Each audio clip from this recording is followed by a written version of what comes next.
नमस्कार, easy creations में आप सभी का फिर से एक बार स्वागत है। आज की इस वीडियो में मैं आपको कुछ डिज़ाइनर कुर्तीज़ के पैटर्न बताऊंगी, जिससे कि अगली बार जब भी आप अपनी कुर्ती को डिज़ाइन करना चाहें या अपने टेलर को कपड़ा देना चाहें तो आप इन सारे डिज़ाइंस को भी एक बार ज़रूर नज़र में रखें।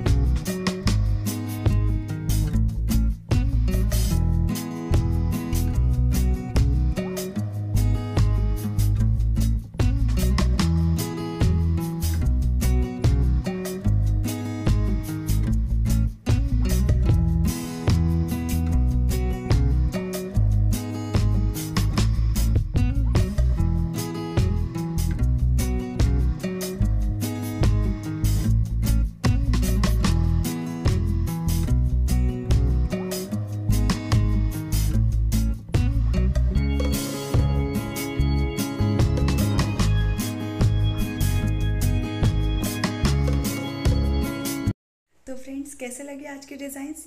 आई होप आपको पसंद आए होंगे। अगर वीडियो अच्छी लगी तो इसे लाइक ज़रूर कर दीजिएगा, अपने फ्रेंड्स के साथ भी ज़रूर शेयर कीजिए और अगर इसी तरह के और वीडियोस देखने हैं तो मेरे चैनल को सब्सक्राइब करना मत भूलिए। हम फिर मिलेंगे अपनी अगली क्रिएशंस में। वीडियो देखने के लिए बहुत बहुत शुक्रिया।